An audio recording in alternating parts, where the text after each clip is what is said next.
बहुत सारे स्टूडेंट की सबसे बड़ी टेंशन होती है कि स्कूल या फिर कॉलेज में पढ़ाए गए चैप्टर के सवाल जवाब को याद कैसे करें। कुछ बच्चे तो पैदाइशी बहुत तेज होते हैं और उनकी याददाश्त भी बहुत अच्छी होती है। ऐसे बच्चों को किसी भी तरह के सवाल जवाब दे दिए जाए तो तुरंत दिमाग में बैठा भी लेते हैं और लंबे समय तक उसे स्मरण भी रख पाते हैं। लेकिन सभी बच्चों का दिमाग एक जैसा तो नहीं हो सकता है ना। यही वजह है कि बहुत सारे बच्चे ऐसे होते हैं जिन्हें सवाल जवाब देखकर ही बुखार चढ़ जाता है, क्योंकि उनसे मुश्किल से ही दिमाग में बैठ पाता है।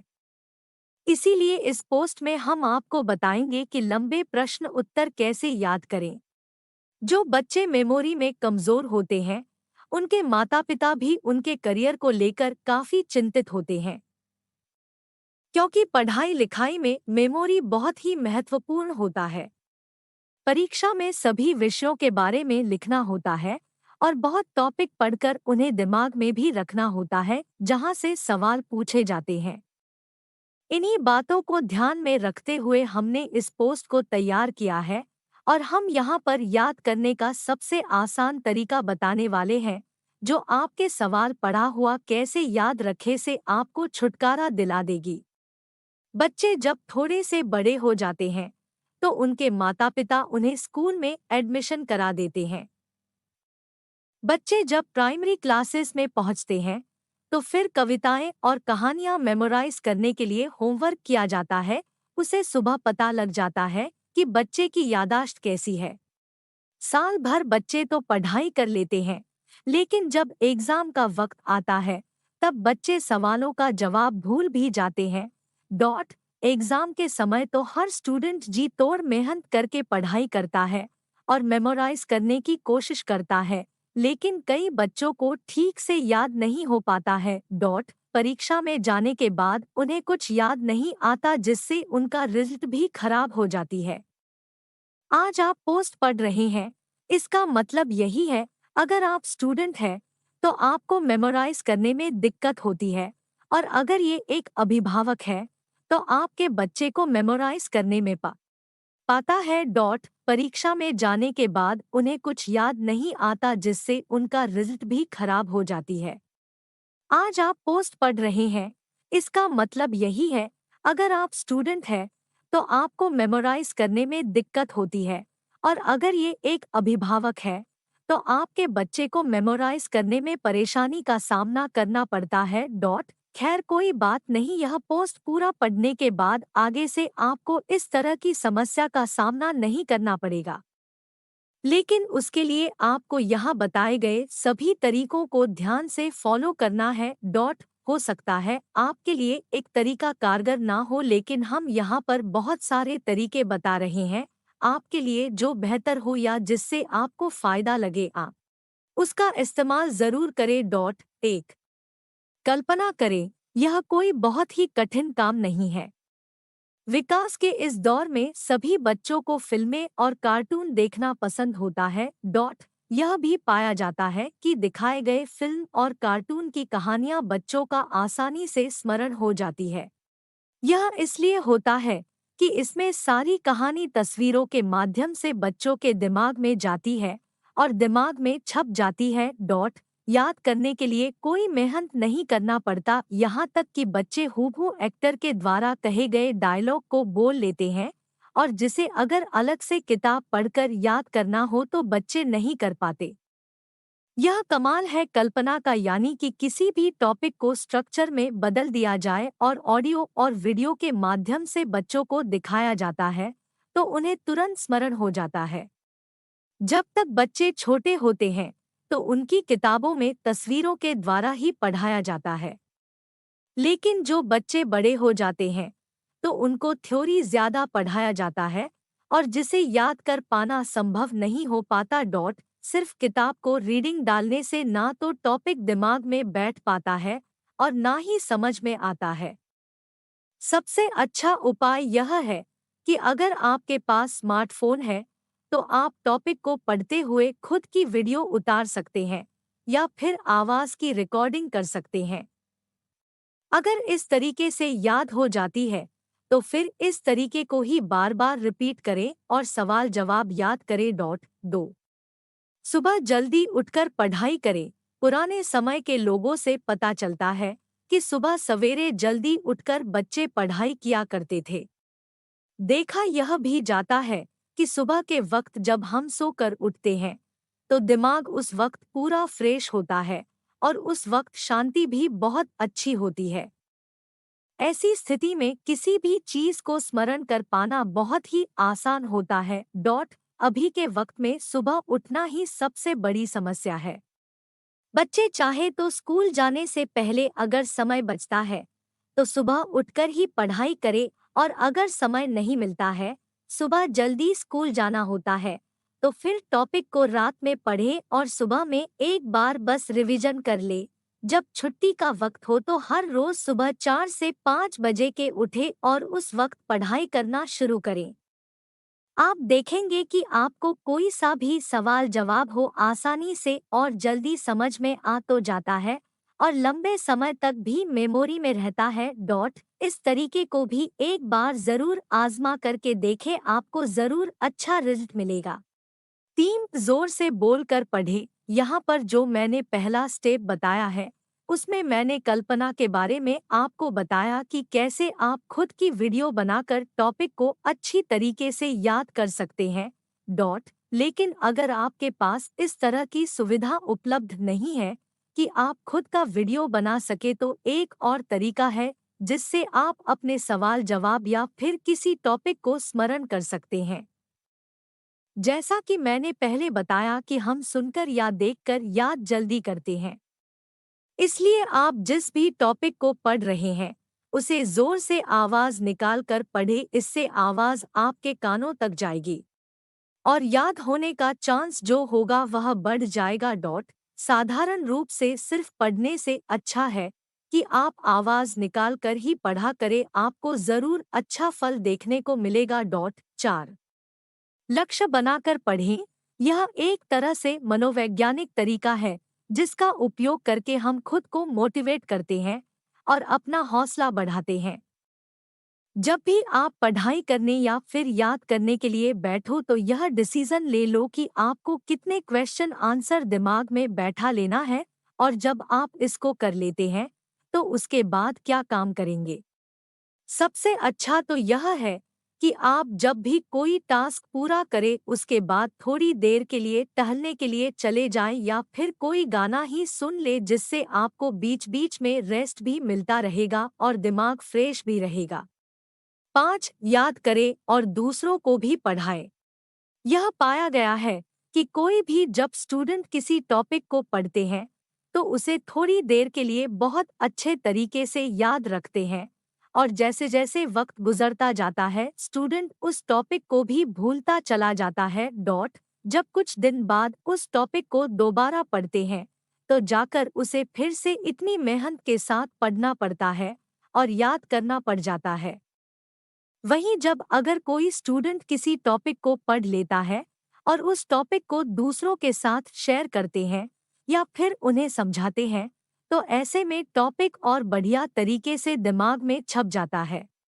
जब दूसरों को कुछ बताना होता है तो हम उसके लिए और अच्छी तरीके से तैयारी करते हैं, और जो टॉपिक अच्छे से तैयार नहीं होता है तो उसे फिर देखते हैं और उसे खुद समझने की कोशिश करते हैं ताकि हम दूसरों को समझा सके। जब किसी को हम समझाने में कामयाब हो जाते हैं इससे अंदरूनी खुशी मिलती है और इतने कॉन्फिडेंस भी बढ़ता है।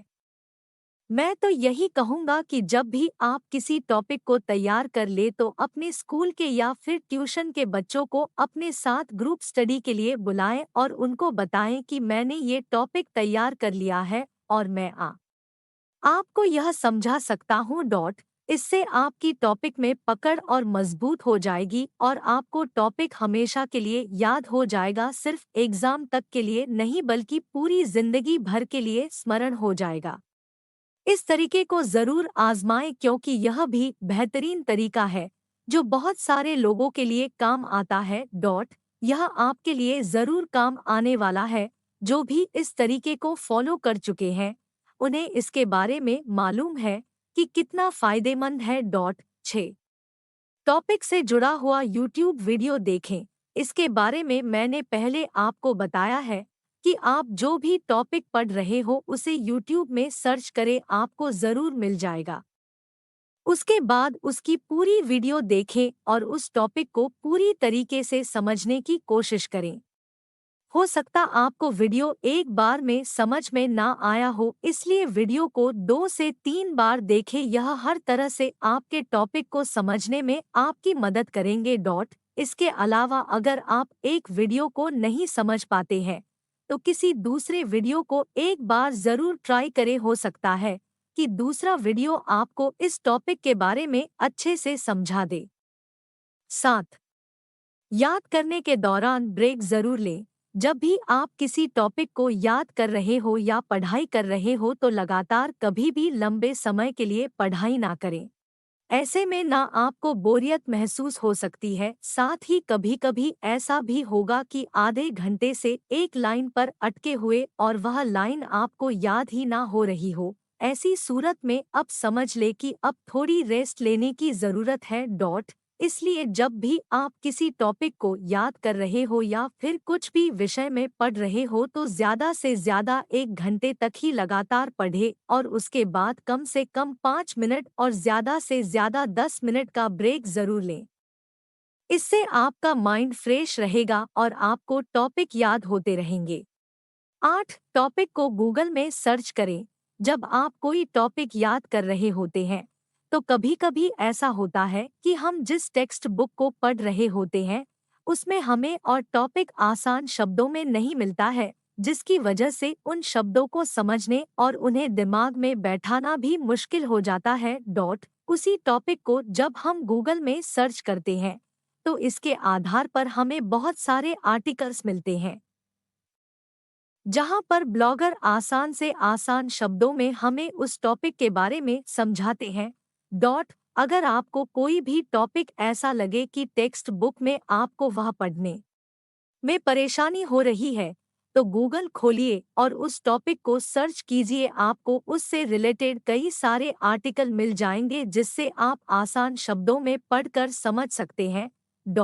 कभी भी किसी टॉपिक को समझने की कोशिश करें, ऐसा ना कि बस रट्टा मार लिया और हो गया। टॉपिक को समझने के लिए किसी भी सोर्स का इस्तेमाल करें, क्योंकि आप जितना टॉपिक को पढ़ेंगे वह टॉपिक उतना समझ में आएगा और वह आपको उतने लंबे समय तक दिमाग में बैठा रहेगा। अब टेक्नोलॉजी का ज़माना है और स्मार्टफोन सभी लोगों के हाथों में है। ऐसे समय में अगर आपको कोई कहे कि मोबाइल को साइड में रखो और पढ़ाई करो तो फिर यह मन मार कर बहुत कम लोग करते हैं। खैर, छोटे बच्चों को ऐसा कराया जा सकता है, लेकिन कॉलेज में पढ़ने वाले लड़कों के लिए यह मुमकिन नहीं है। इसलिए मेरा कहना है कि स्मार्टफोन को रखने की बजाय आप इस स्मार्टफोन से ही पढ़ाई क्यों ना करें। बच्चे चाहे तो स्कूल जाने से पहले अगर समय बचता है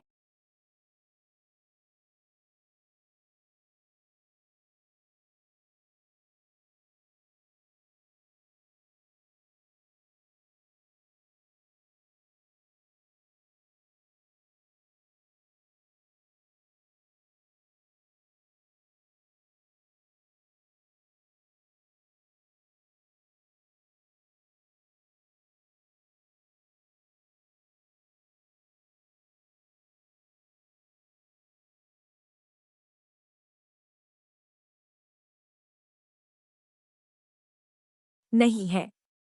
आपने हमेशा सुना होगा कि सिर्फ तुम मुख्य पॉइंट है वह दिमाग में बैठाओ, पूरी टॉपिक खुद याद हो जाएगी। तो आखिर ऐसा करते कैसे हैं? जब आप लंबे सवालों के जवाब याद करने के लिए शुरू करते हैं तो सबसे पहले आपको देखना है कि इसमें हेडिंग क्या क्या है। शॉर्ट नोट तैयार करने का सबसे अच्छा उदाहरण आप यह जो आर्टिकल पढ़ रहे हैं यही है। आप एक बार इस आर्टिकल के फॉर्मेट को देखें। इसमें आपको एक टेबल ऑफ कंटेंट आर्टिकल के शुरुआत में ही दिखाई देगा। उसमें आप देखें कि सिर्फ पॉइंट नजर आएंगे और उन्हीं के बारे में इस आर्टिकल में पूरे विस्तार से हमने लिखा है। तो जिस तरह का यह टेबल ऑफ कंटेंट बना हुआ है, बस आपको ही बड़े टॉपिक को ऐसे पॉइंट में लिख लेना है और आपको इस टेबल ऑफ कंटेंट के जितने लाइनें हैं उनको अच्छे से समझ लेना है, याद कर लेना है और टॉपिक को एक बार बस पढ़कर समझ लेना है। इस तरह आपका टॉपिक बहुत आसानी से आप याद कर सकते हैं। इस बात का ध्यान रखें कि अगर मैथमेटिक्स सब्जेक्ट हो तो उसमें फार्मूले तो हूबहू याद करने पड़ते हैं, लेकिन वह भी अगर आप मैथमेटिक्स के सवालों को खुद सॉल्व करेंगे और बार बार उन फार्मूले का इस्तेमाल करेंगे तो आपको मेमोराइज करने की ज़रूरत पड़ेगी नहीं। वह खुद ब खुद आपके दिमाग में बैठ जाएंगे। गणित के मामले में यही सबसे अच्छी बात है कि आपको इस पर कभी भी यह नहीं सोचना है कि रट्टा मारकर मेमोराइज करें।